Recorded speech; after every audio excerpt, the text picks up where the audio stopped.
Hello ನನ್ನ ಮುದ್ದು ಕುಟುಂಬದವರೇ, ಎಲ್ಲರಿಗೂ ನಮಸ್ಕಾರ. ಇವತ್ತು ನಾನು ನಿಮಗೆ ಚಿಕನ್ ಗ್ರೇವಿ ಈಸಿಯಾಗಿ ಯಾವ ರೀತಿ ಮಾಡ್ಬೋದು ಅಂತ ತೋರಿಸ್ಕೊಡ್ತಾ ಇದ್ದೀನಿ. ಅದಕ್ಕೆ ಬೇಕಾಗಿರೋಂಥ ಸಾಮಗ್ರಿಗಳು: ಪುದೀನ, ಕೊತ್ತಂಬರಿ ಸೊಪ್ಪು, ಹಾಗೆ 4ರಿಂದ 5 ಹಸಿಮೆಣಸಿನಕಾಯಿ, ಶುಂಠಿ. ಫಸ್ಟು ಒಂದು ಕುಕ್ಕರ್ಗೆ ಎಣ್ಣೆನ ಹಾಕ್ಕೊತಾ ಇದ್ದೀನಿ. ನೋಡಿ, ಎಣ್ಣೆ ಹಾಕ್ಕೊಂಡು ಎಣ್ಣೆ ಕಾದ್ಮೇಲೆ ಈರುಳ್ಳಿ ಹಾಕ್ಕೊಂಡು ಬಾಡಿಸ್ಕೊಬೇಕು. ನೋಡಿ, ಈ ರೀತಿ ಬಾಡಿಸ್ಕೊಳ್ಳಿ. ಈಗ ಸ್ವಲ್ಪ ಅರಿಶಿನ ಕೂಡ ಅದಕ್ಕೆ ಹಾಕ್ಕೊತಾ ಇದ್ದೀನಿ.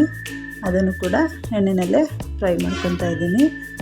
ಆಮೇಲೆ ಸ್ವಲ್ಪ ಕರ್ಬೇವಿನ ಸೊಪ್ಪನ್ನು ಹಾಕ್ಕೊತೀನಿ ನಾನು. ಇದು ಹಾಕೋದ್ರಿಂದ ಫ್ಲೇವರು ತುಂಬಾ ಚೆನ್ನಾಗಿರುತ್ತೆ. ಹಾಗಾಗಿ ನಾನು ಕರ್ಬೇವಿನ ಸೊಪ್ಪನ್ನು ಯೂಸ್ ಮಾಡ್ಕೊತೀನಿ.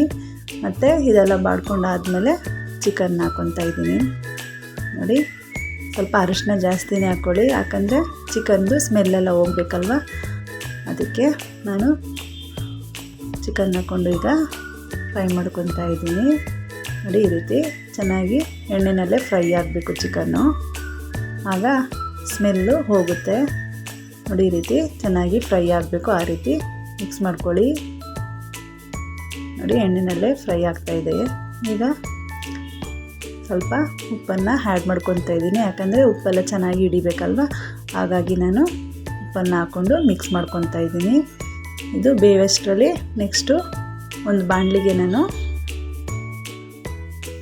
ಎಣ್ಣೆ ಹಾಕ್ಕೊತಾ ಇದ್ದೀನಿ. ಎಣ್ಣೆ ಹಾಕ್ಕೊಂಡು ಈರುಳ್ಳಿನ ಹಾಕ್ಕೊತಾ ಇದ್ದೀನಿ.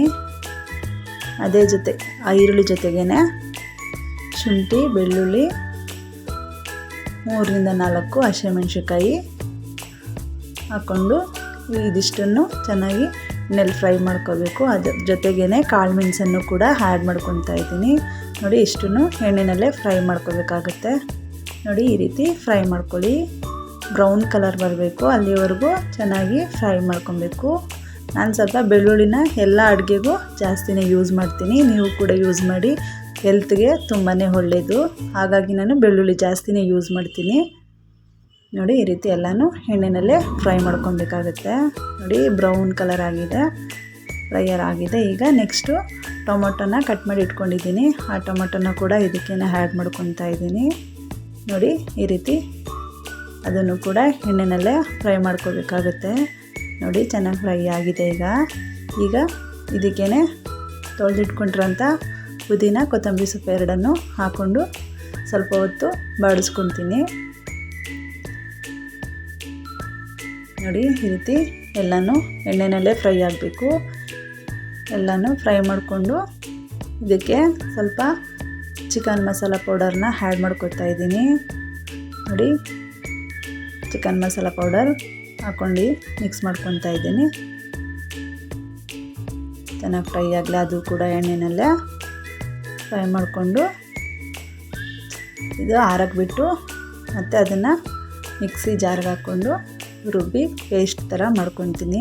ತುಂಬ ನುಣ್ಣಗೆ ರುಬ್ಕೊಂಬೇಡಿ, ಸ್ವಲ್ಪ ತರ್ತರಿಯಾಗಿ ಇರೋ ಥರನೇ ರುಬ್ಬಿಟ್ಕೊಳ್ಳಿ. ನಾನು ನೋಡಿ ರುಬ್ಕೊಂಡಿದ್ದೀನಿ. ಈಗ ನೋಡಿ, ತುಂಬ ನೈಸಿಗೆ ರುಬ್ಕೊಂಡಿಲ್ಲ. ಈಗ ಅದನ್ನು ಚಿಕನ್ಗೆ ಹಾಕ್ಕೊಂಡು ಮಿಕ್ಸ್ ಮಾಡಿ. ತುಂಬ ನೀರು ಹಾಕಲ್ಲ, ನಾನು ಗ್ರೇವಿ ಟೈಪಲ್ಲೇ ಮಾಡ್ಕೊತಾ ಇದ್ದೀನಿ. ನೋಡಿ, ಗ್ರೇವಿ ಥರನೇ ಮಾಡ್ಕೊಂಡಿದ್ದೀನಿ. ಒಂದು ಸ್ವಲ್ಪ ಅಷ್ಟೇ ನೀರನ್ನ ಆ್ಯಡ್ ಮಾಡ್ಕೊಂಡಿದ್ದೀನಿ. ಅದು ಎಲ್ಲನೂ ಚೆನ್ನಾಗಿ ಕುದಿಯೋದಕ್ಕೆ ಬಿಡಿ. ಚೆನ್ನಾಗಿ ಮಿಕ್ಸ್ ಆಗಲಿ, ಚೆನ್ನಾಗಿ ಕುದಿಯೋದಕ್ಕೆ ಬಿಡಿ. ಉಪ್ಪು ನೋಡಿಕೊಂಡು ಮತ್ತೆ ನೀವು ಬೇಕಿದ್ರೆ ಆ್ಯಡ್ ಮಾಡ್ಕೋಬೋದು. ನಾನು ಇನ್ನೊಂದು ಸ್ವಲ್ಪ ಉಪ್ಪನ್ನು ಕೂಡ ಆ್ಯಡ್ ಮಾಡ್ಕೊಂಡಿದ್ದೀನಿ. ಇದು ಕುದಿಯೋದಕ್ಕೆ ಬಿಟ್ಟಿದ್ದೀನಿ. ನೋಡಿ, ರೆಸಿಪಿ ರೆಡಿಯಾಗಿದೆ.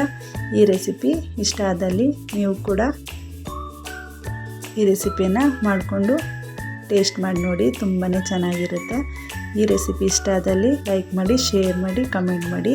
ಹಾಗೆ ನನ್ನ ಚಾನಲ್ನ ಸಬ್ಸ್ಕ್ರೈಬ್ ಮಾಡಿಲ್ಲ ಯಾರ್ಯಾರು, ಅವರು ಕೂಡ ಸಬ್ಸ್ಕ್ರೈಬ್ ಮಾಡ್ಕೊಳ್ಳಿ. Thank you for watching.